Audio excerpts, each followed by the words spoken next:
downtown Port Allen. I'm coming to you from Louisiana Sports Hall of Fame Studios. Hope everybody's having a good one. LeBear's Casino was rocking and rolling all weekend long because folks were not only betting on basketball games, college baseball games, which, by the way, I was a winner. I took Ole Miss on Saturday on the money line, and I took the over 13.5 against Auburn. Ole Miss won 15-2, so I was a winner there. And then, of course, with college NCAA March Madness going on, everybody's in the sports bars and betting on games and watching in the stadium. It was a great time over at LeBear's this past weekend. We gave away $40,000 in cash to a winner of the $64,000 blackjack tournament, the March Madness tournament, the annual event. So that's always a big thrill.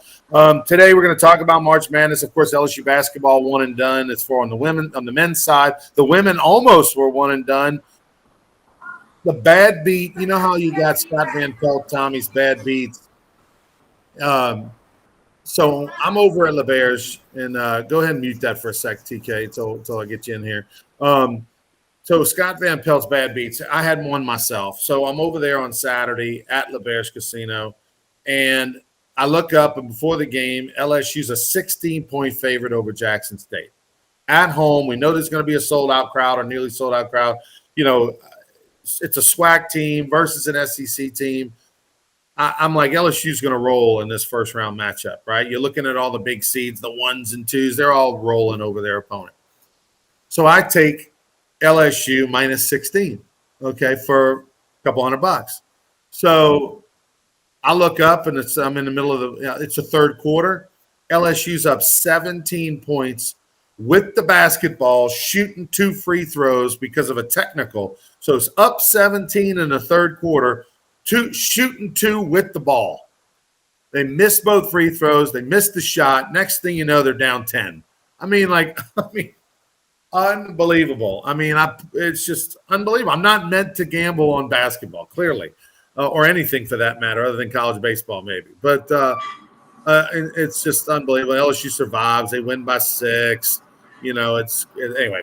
We'll talk about the game tonight. Of course, it's going to be a giant crowd there, 4-point favorite against Ohio State. LSU baseball wins 1 out of 3. They survive. They win the Sunday game. TK will break that down for you. It was not pretty for LSU baseball. They could have easily gotten swept this past weekend. Deshaun Watson, we know officially has a new home. He's headed to Cleveland. Also, some reaction to what that means for the New Orleans Saints. There was a report that came out about Taysom Hill. The Saints, we'll get into that. Stafford signs a mega deal. He's going to get $40 million a year over the next 4 years to stay in Los Angeles and help try to get the Rams back to another Super Bowl. And we'll have reaction overall to the NCAA men's and women's tournament. Lots of upsets, including, I bet Kim Mulkey, I don't know that she's feeling good, but she's feeling a little better after that scare against Jackson State.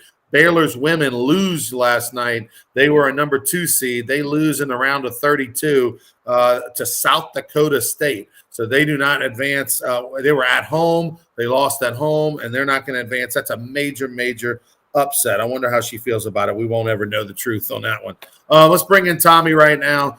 TK, I want to first start chronologically. Let's go back to Friday before LSU baseball ever plays. LSU's men go on the hardwood. They lose. They only scored 19 points in the first half. Just your overall takeaway. They never got going, never got in a rhythm. Chance says they're underperformers. And, you didn't know what was going to happen. Coach Nickelberry, the situation with Will Wade, an assistant being fired. And you got Iowa State, not a terrible basketball team. And, you just didn't know what would happen. But I thought the athleticism of LSU would prevail. And the fact that Iowa State couldn't score, had trouble scoring during large parts of the season. I bet on LSU. I was a loser. I didn't get that right. And they just never got in a rhythm. They're not going to win a game in the 50s against Iowa State. They had to be, 70 plus. And, the season came to a screeching halt. And it's over. And now, what happens with the coach? What players stay? What players go? A couple of major commitments to Will Wade, obviously with him being fired, have decommitted from LSU. So it's to the drawing board for men's basketball. It might be a while before it's relevant again. LSU's men are going to go through what John Brady went through when Dale Brown left in the late 90s. I mean, when they were facing probation and everything. Heck, it might even be more severe than that, but we shall see. The bad news is for LSU basketball is after a disappointing loss on Friday where they only scored 19 in the first half, this game was set up for them to win. Chance saying LSU football and basketball postseasons were so odd with interim coaches. No doubt about it. How about Will Wade having to watch his team in the NCAA tournament not once but twice in his career at LSU without him? But the thing is that this was the kind of game that LSU wanted, Tommy. They just have to be able to score more points. I mean, my God. I mean, it was low scoring. They did what they needed to do. And, oh, by the way, Iowa State proved itself to be legit. They knocked off Wisconsin yesterday, and so they advanced to the Sweet 16. But the game itself was set up. If they just get into the 60s, they win the basketball game. And they just got nothing going offensively. They look like you could have just left LSU's players alone beyond three-point line without any defense, and they wouldn't have been able to hit the broadside of a barn. They looked discombobulated without Will Wade.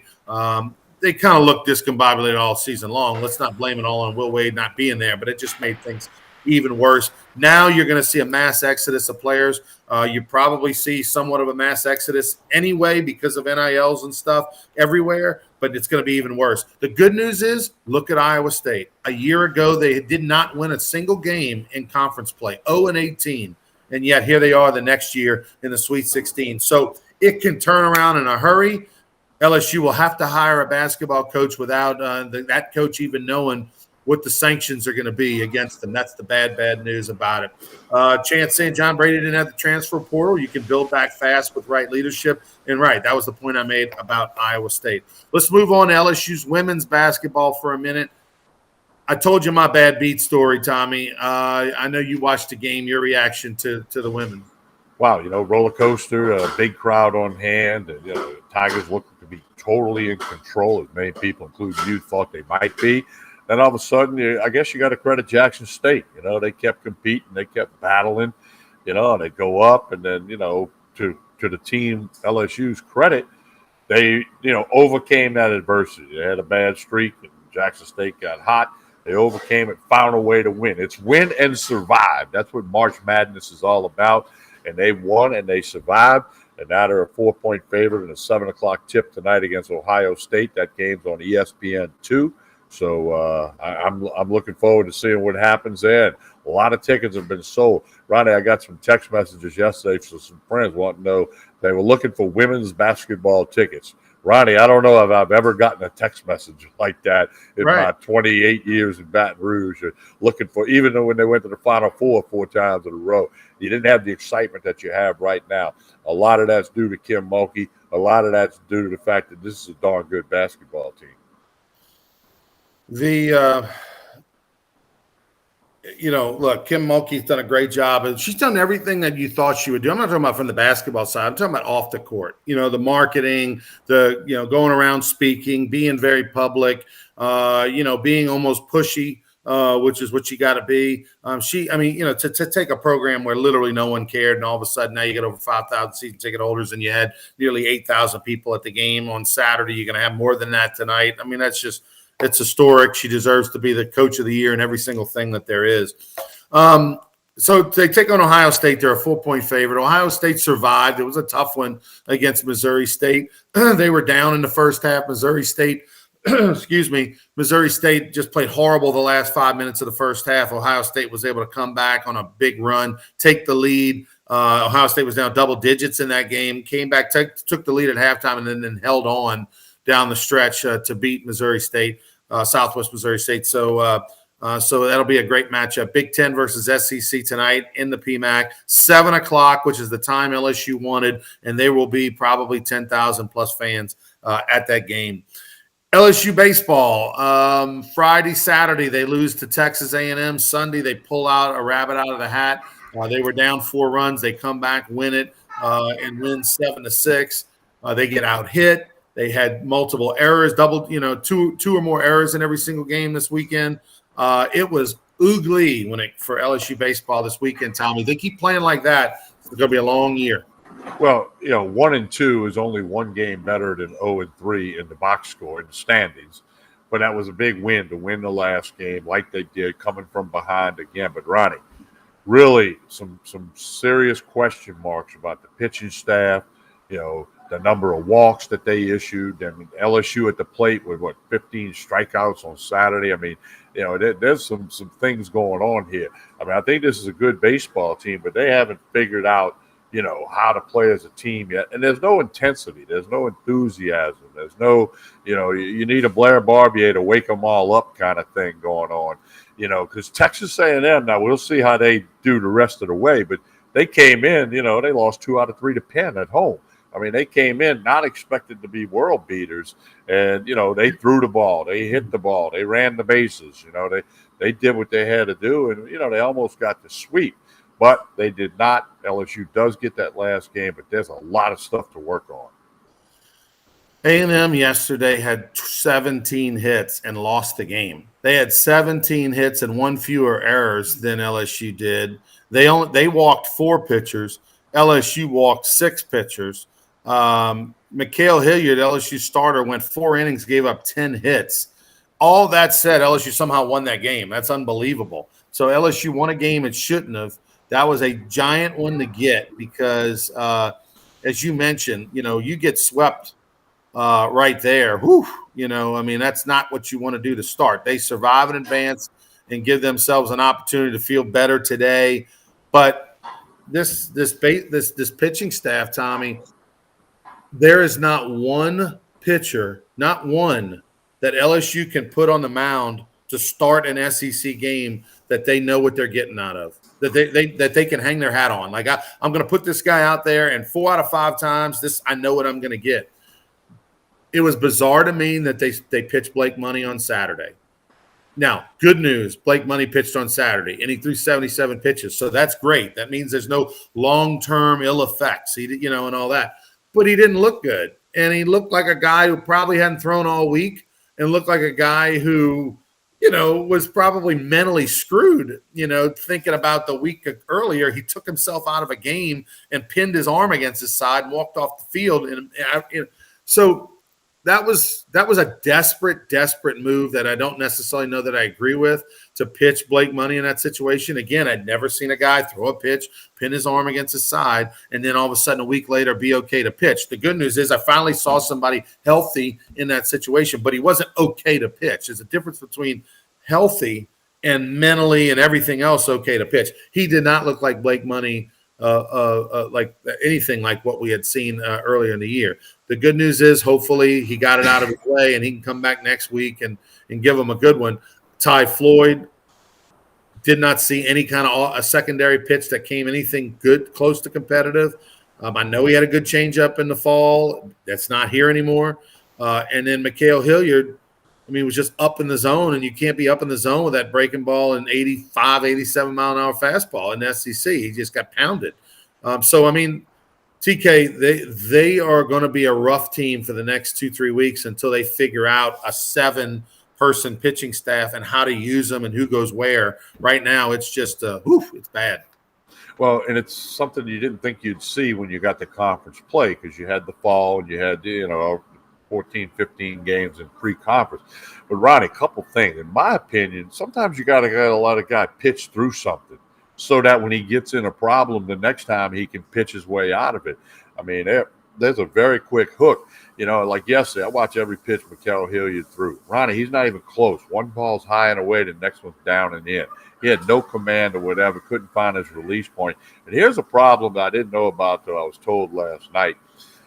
Jason Keller will not let the catchers move behind the plate. They can't sit on the outside, move to the inside. He will not let them move because there's a fear that the signs will be stolen. And these pitchers, they're just pitching and hoping. Hey, our dear friend, the late, great Tony Robichaux, used to talk to me all the time about you can't pitch and hope. You got to pitch with a conviction that you're going to throw that outside fastball. Or if you miss high and in, you're coming back outside to force yourself to get around on the ball. I mean, it's just the pitching staff is not where I think it should be on March 21st. Now, can it get there by April 1 or by tax day, Skip Bertman's unofficial deadline to have everything figured out? That remains to be seen. You got to go down to Florida this weekend for 3 with the Gators. That's going to be no picnic. And the Gators are good, as always, and they got some arms. If they're striking LSU out. Again, it's a 1-2 weekend, but there are certainly more question marks than bright spots. So Chance says, is the Johnson honeymoon over? Just talking about Jay Johnson. Yeah, it is. I mean, I thought about that during the weekend. Obviously I'm still, very much think it's a great hire, and the guy's work ethic and love of the game and all that is exactly what you want. It'll all eventually take care of itself. But I did think about that during the weekend. I thought to myself, the wives of the coaches, they're the ones who have it worse because they're the ones that are sitting in the stands. They're the ones that, some people around them may know who they are. Some may not. They're hearing, people bitch and complain and, what the hell's going on out here? And they probably were at colleges that either A, people didn't really care, or B, they had so much success it didn't even matter. So this is for the first time. I can imagine on Thursday the conversation is, man, everybody in Baton Rouge is just so nice. Everybody's so nice. We love it here in Baton Rouge. They treat us so great. Monday morning, like, oh my God, we better win, because now it's SEC play, and now people get grumpy. And the stands weren't fun on Sunday when you're down 2 and you're losing by 4 and you're on the verge of getting swept. I'm sure some of the things they heard were, oh my God. And they all sit together. I'll just say it's not far from the LSU dugout. Okay, I don't want to give out the row in the section, but but they all sit together. I saw them in the Champions Club the other night, and then I saw where they were sitting. So anyway, hey, the honeymoon's over. I agree with Chance. I think Jay Johnson's still a great hire, and especially next year, it's going to be where it is. But I'm a little surprised that here we are. Conference play started, and it hasn't gelled by now. There's so many questions.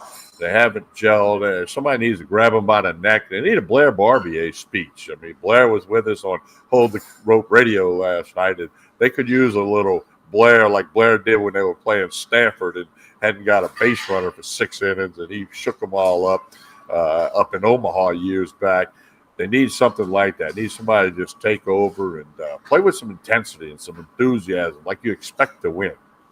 I agree with you. There was there's just something missing, and we know the pitching issues. And I have been a little surprised. I haven't really, and I know, there's not a lot of faith and trust right now that Jay has in his pitching staff. Because like you said, it's just we're throwing eight pitchers against the wall, hoping something sticks each week, and I don't know each game. And I don't know that that's the right. And as far as I'm concerned, if a guy's pitching well, leave him in until he's not. Like, there's no reason to make a pitching change unless a guy's arm's hurting or unless he's all of a sudden lost it. He's walked 2 in a row or he's given up 3 hits in a row. So there's been times where he's hooked them too quick. And then there's times where I don't think any pitcher should ever be left in the game to give up 10 hits in 4 innings. Mikael Hill gave up 10 hits in 4 innings. And to me, it was obvious when you were down 3-0, you get 2 runs back. The inning before, Mikael Hill had given up every single ball was a hard hit ball, whether it was an out or a base hit. And you get back, pull him, and put somebody else in there with a 1 and get – and then he went back out and he gave up 2 more runs or whatever he did. So it's been a little clunky. It's been a little clunky handling of the pitches, whether taking them in and taking them out. It's just been a little weird. And then offensively, they just haven't gelled. Defensively, they had another 2 or 3 errors yesterday. There should have been an error called on the ball in right field that Barry dropped at the warning track. They gave him a hit. That was just a thank you for him, a favor to him, because that was definitely an error. Hit in the middle of his glove, and he wasn't even touching the wall or lunging or anything. It's bad. They're bad defensively. When you're making 2 errors every game, and then, oh, by the way, you should have had more errors. You just, you're maybe related to the scorekeeper. They're just bad right now. They're just straight up bad in a league that you can't be bad. Yesterday, Tommy, Ole Miss had scored 17 runs. Saturday, they scored 15 runs, and that came on the road, at Auburn. And everybody's scoring runs. Around the country, everybody's double digits. And as good as LSU is offensively, they're not like superstars. They got 3 major leaguers for sure, maybe 4 in their lineup. But offensively as a group, they're not scoring 10 runs a game every game like we thought they would. Other people are scoring a lot more runs than LSU is. So they still haven't gotten it going offensively even, So it's weird. maybe this weekend will be a wake up call. And the other thing, when they swing and miss, they don't come close. I mean, there's some swing and misses that you're like, what? That looks like a travel ball swing and miss. So maybe this weekend will be a wake up call for everybody involved, players, coaches, assistant coaches, the whole bit, to say, hey, we're better than this, but we got to show it. We got to produce on the field. So, scheduled to play Louisiana Tech tomorrow night, who beat them a couple weeks back. And, weather's a big question tomorrow, so keep your ears and eyes posted to any announcement there. But you got to go to Gainesville this weekend, and that's going to be no picnic. The Louisiana Tech game is a big one because I know they're expected to try a lot of different pitchers, including a Fontenot kid out of Lafayette, hadn't thrown yet this year. Is kind of expected to get on the mound. He was the number one prospect of the state last year. So if they don't play tomorrow, and it's probably unlikely that they would play tomorrow because of the weather, I wonder if they'll just move it to Wednesday and play then. By the way, Florida this past weekend took 2 out of 3 from Alabama on the road. Alabama did get Florida 8-7 in the final game yesterday. Florida takes on Bethune-Cookman tomorrow, which LSU, of course, played last weekend. And then, of course, they host LSU. Those game times will be 6 o'clock on Friday, 5:30 on Saturday, and then 11 a.m. on Sunday. That'll be the times next weekend. And the SEC Network will carry the game on Friday. The other games, Saturday and Sunday, will be at ESPN+. So, Florida on the road, that's a series that you would think on paper LSU's going to lose 2 out of 3. And so if you go and lose 2 out of 3, that means you start SEC play 2 and 4. And, oh, by the way, you still got Vandy on the road, and it's just a brutal schedule. And I'll say this before you move. I think Jay Johnson, he's smart enough to understand everything we've said and probably many more details and things that he's got on his to-do list. So, that's when you find out about coaching. Can you fix things when it's wrong? If you're winning every game 10-0, it's easy to coach. But can you fix the pitching? Can you fix the fielding? Can you fix the swing and misses that are going on? Can you change an approach, change a mindset? We'll see going forward. There's a long way to go. But this first weekend certainly, put a couple of question marks in bold print. Well, the other thing, too, is that, you got to Kelly, the pitching coach, they've never coached together. They've not coached against each other. So there's a learning curve there for each other on how to deal with pitchers, when to take them in, when to take them out, what some guy wants, what who's in charge, who calls everything. I mean, there's definitely a learning curve going on, and maybe even some frustration after the last couple of weeks. Deshaun Watson, he signs with Cleveland. The Saints and the Falcons were kind of ever thought to be that Deshaun Watson will end up in one of those cities. He surprises everybody and goes to Cleveland after a day earlier. Reports coming out of Cleveland was that they were out of the Deshaun Watson race. What's your takeaway, and what does this mean for the Saints, Tommy? My takeaway, I'm not a Saints fan, as supposed to not be a media guy, but being a native of New Orleans, I'm glad they didn't get Deshaun Watson. And here's the oogie part yesterday. Yesterday, because of the backlash, the owner of the Browns, the general manager, and the head coach all released prepared statements. They did their due diligence. They looked into this. They had detectives. They got all into this deal before signing Watson. And then the attorney firm representing the 22 women said nobody contacted us from the Browns. So did they really look into it, or are they just trying to play smoke and mirrors? I don't think it's going to be a good thing for the Cleveland Browns. Time will tell. I'm glad it's not a Saints thing that we got to deal with and talk about in New Orleans. And, the Saints can, it's the business end of the NFL. They'll turn the page and figure out how they're going to go forward. Reports also, there was a story came out of New Orleans that the Saints have moved on from Taysom Hill as a quarterback. Obviously, he's under contract. He'll be on the team to play all his different roles, and I'm sure he'll be an emergency quarterback. But Taysom Hill as a viable guy to compete to be a quarterback, so for that to be his primary position, that looks to be over with in New Orleans under the new regime, and that's not a surprise. I mean, Sean Payton was one of the few people in the league, I think, that believed in Taysom Hill as a quarterback. Dennis Allen taking over now, like, hey, I saw this up close and personal. Great guy, great athlete. He has value to our team, and he's a good backup quarterback, or maybe a third option or something, but definitely not. Taysom Hill took over 700 snaps over the last couple of years as a quarterback for the Saints. Those days are over with. He'll only be an emergency guy, and I'm okay with that. Matthew Stafford, 4 years, $160 million.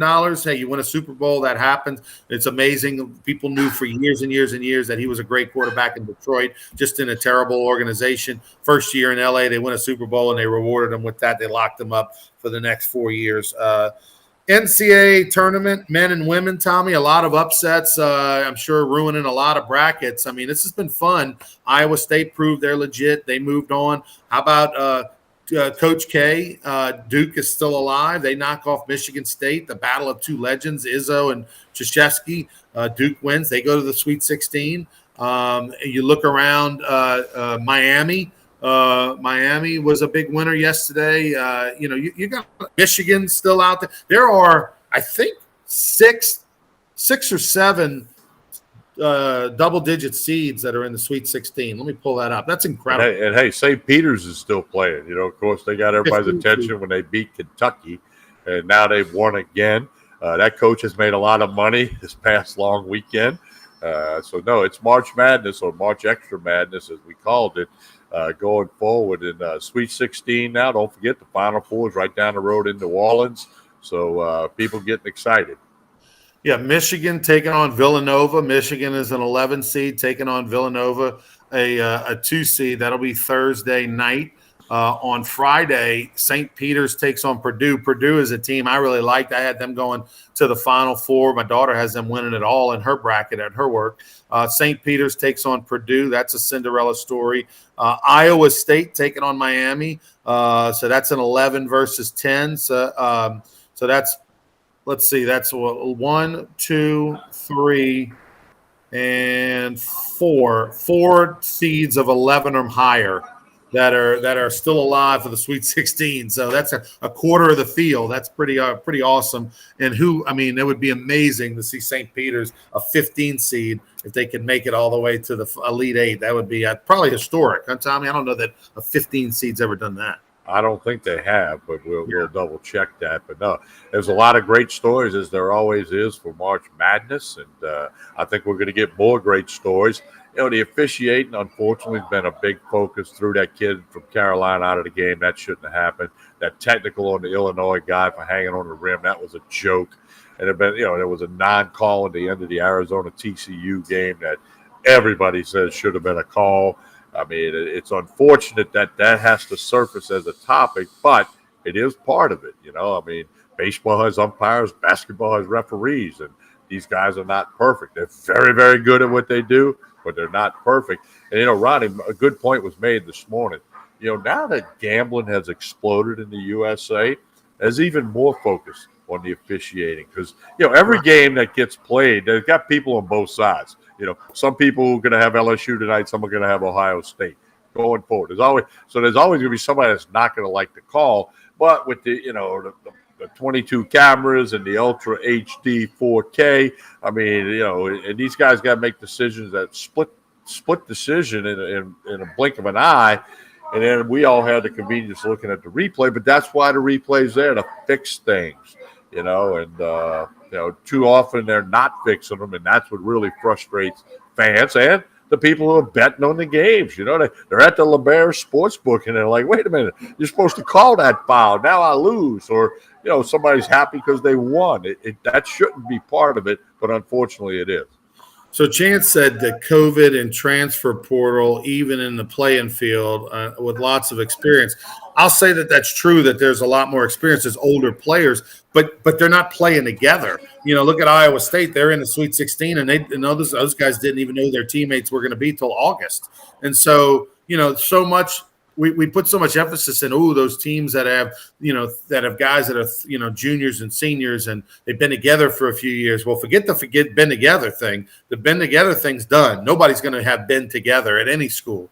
So, but there's obviously something to be said for the older players for sure. And credit to St. Peter's. They knock off Kentucky and Murray State, 2 teams from the state of Kentucky. Tommy, tell us about Court Street Cafe. Well, Court Street Cafe, last Friday they started the boiled crawfish and boiled shrimp thing at about 5 o'clock. It's been a huge hit. You need to check it out. They got the patio out front. When I got here this morning, a lot of people having breakfast on the patio, enjoying the nice weather. Breakfast, lunch, dinner, Monday through Saturday. Sunday, they're open for the brunch. They close at about 2 p.m. on Sunday. Court Street Cafe in Port Allen. They've really kicked it up a notch with social media on Facebook and Instagram, putting out the lunch special, the dinner special, the crawfish and shrimp special on Friday. Jason and the staff do a wonderful job here. Look, Roddy, it took me less than 15 minutes to get here this morning. I was traveling about 8:15 a.m. to get on over here. Look, it's an easy over the bridge to the right, Court Street, 805 Court Street. You can find the place right here, and you need to check them out. You'll be glad you did. A lot of locals come in here, but a lot of people working in downtown Baton Rouge run over here for lunch. You came over here last week. You saw how easy it was to drive over, then right back over to whatever you got to do back in Baton Rouge. So Court Street Cafe, we appreciate them, and hopefully you'll check them out real soon. Connect on Facebook and Instagram. A report's coming out that LSU's interested in Murray State head coach Matt McMahon, who, had there been a 2020 postseason, would have guided Murray State performance in 4 of the last 5 years. So Matt McMahon is a name to watch. We'll see if he ends up in Baton Rouge. For Tommy Krysan, I'm Ronnie Rance. Thanks for watching Sports Shorts Daily, presented by LaBerge Casino. Please make sure you like and share this video. We appreciate it very much. We'll see